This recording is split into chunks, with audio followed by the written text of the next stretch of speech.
خطبہ جمعہ کا موضوع ہے قرآن کریم اور ماہ رمضان اور چند آداب مسجد۔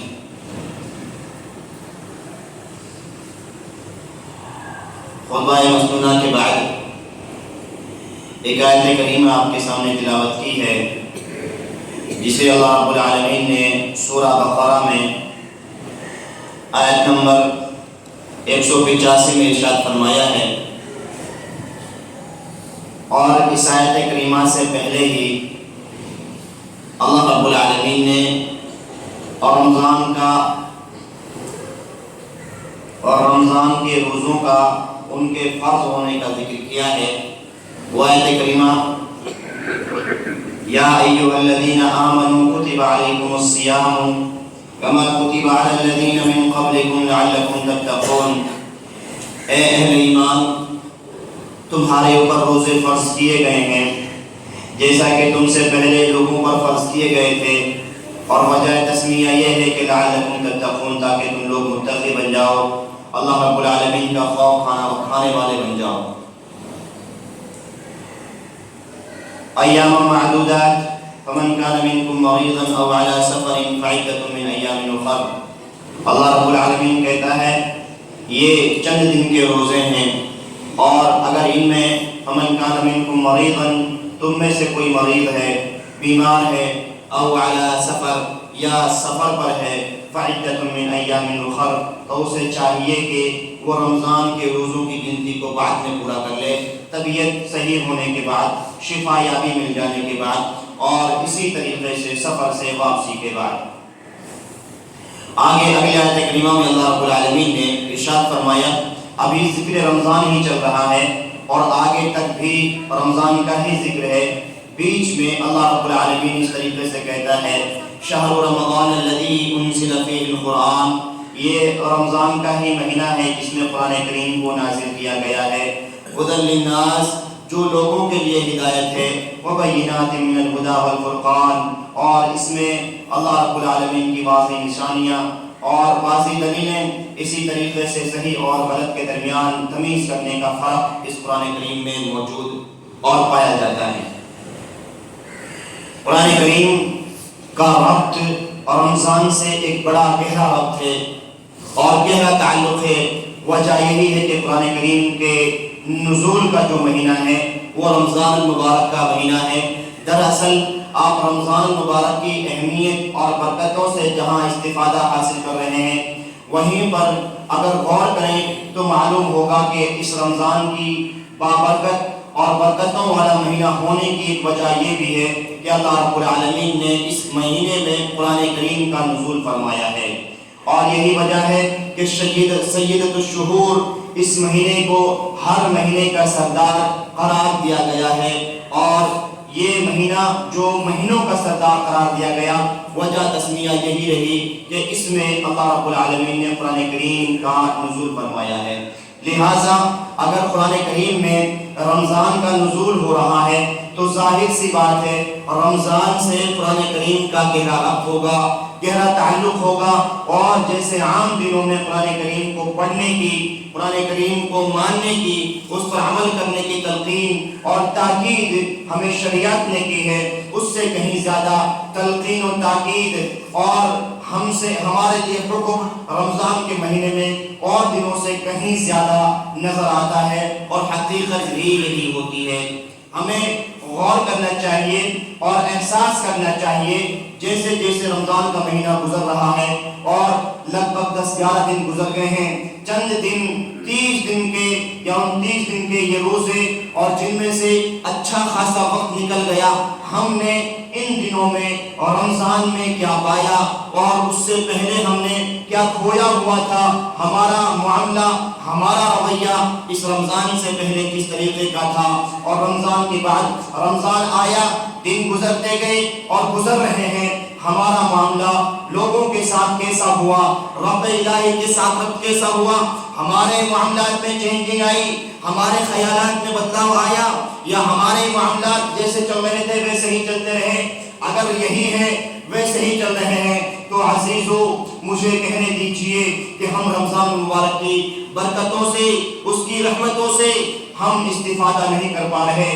فائدہ نہیں اٹھا پا رہے۔ اگر ہمیں فائدہ ملتا تو یقیناً ہماری چال چلن میں بدلاؤ ہوتا، ہمارے اٹھنے بیٹھنے میں بدلاؤ ہوتا، ہمارے تکلم اور گفتار میں بدلاؤ ہوتا، بات کرنے کے طریقے میں بدلاؤ ہوتا، رب الہی کے حقوق ادا کرنے میں بدلاؤ ہوتا، لوگوں کے حقوق ادا کرنے میں بدلاؤ ہوتا۔ لیکن اگر حقوق اور اسی طریقے سے زندگی میں تبادلہ خیال اور رب الہی سے ربط کا مضبوط نہ ہونا، یوں سمجھ لیجیے کہ رمضان مبارک کا مہینہ تو آیا لیکن ہم نے اس کی قدر کو نہ جانا، اور اسی طریقے سے وہ ہم سے رخصت بھی ہوتا رہا، اور ایک وقت آئے گا کہ رخصت بھی ہو جائے گا۔ قرآن کریم کی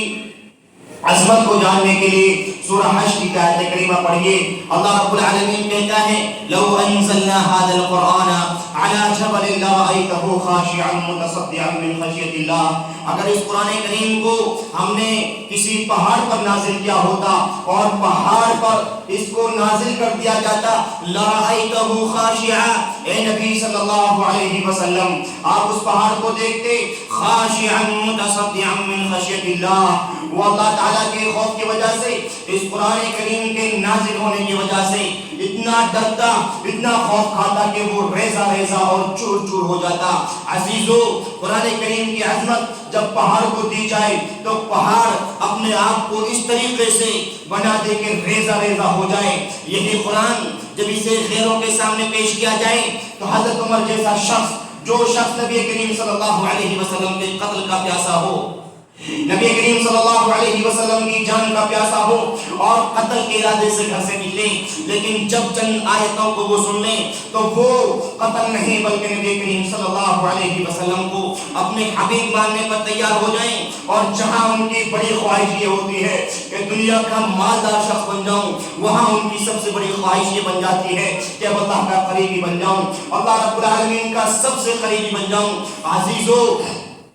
اتنا ہی نہیں، آپ جتنی اغیار پر غور کریں معلوم ہوگا بڑے بڑے دشمنان اسلام قرآن کریم پر کمیاں نکالنے بیٹھتے ہیں اور کوشش کرتے ہیں کہ کہیں نہ کہیں مسلمانوں کو اور اسلاموں کو ذلیل اور بدنام کیا جائے، لیکن جب ان کا ربط قرآن کریم سے ہوتا ہے، قرآن کریم کو پڑھنے کی کوشش کرتے ہیں، وہ اس میں اگرچہ غلطیاں نکالنے کی کوشش کریں، لیکن جب وہ قرآن کی حقانیت کو دیکھتے ہیں، قرآن کی سچائی کو دیکھتے ہیں تو وہ غلطی نہیں بلکہ وہ قرآن کے ہو کر کے رہ جاتے ہیں۔ آپ غور کیجئے، معلوم ہوگا قرآن کریم اور اسلام کے پھیلنے کی ایک بڑی وجہ یہی رہی ہے کہ قرآن کریم کو جس نے سنا اس کے دل پر اس نے اثر کیا، اور اس پر اتنا اثر کیا کہ اس قرآن کریم نے سامنے والے کے دل کو اپنا بنا کر کے رکھا، اسے چھوڑا نہیں۔ لیکن کیا وجہ ہے کہ قرآن کریم کو جب کوئی غیر پڑھے تو وہ قرآن کریم کا ہو جائے، اسلام کے دشمن پڑھیں وہ قرآن کریم کو ماننے والے بن جائیں، لیکن یہی قرآن جب اس کے ماننے والوں پر پیش کیا جائے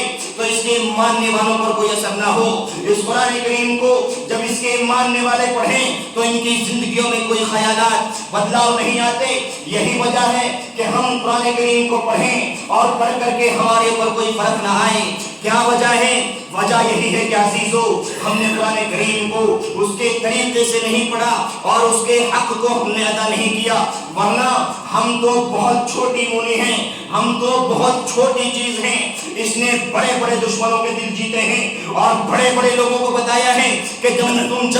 اسلام پر کمی نکالنے چلو گے تو اسلام کے ہو کر کے رہ جاؤ گے۔ دور سے تم نے کیا ہم سے بات کی ہے، ہمارے پاس آؤ تو تمہارا دل لگے کہ کلیجہ لگا لیا جائے، کلیجے سے لگا لیا جائے۔ جب اس کے پاس کوئی آیا ہے، جب تک دور سے لعن و طعن کرا اس نے کیا، لیکن جب قریب سے دیکھا ہے تو اسلام کا اور مسلمانوں کا ہو کر کے رہا ہے، وہ مسلمان ہو کر کے رہا ہے۔ اور یہی مسلمان، اس کے سامنے فجر کی نماز میں قرآن پیش کیا جائے اس کے اوپر کوئی اثر نہیں، اس کے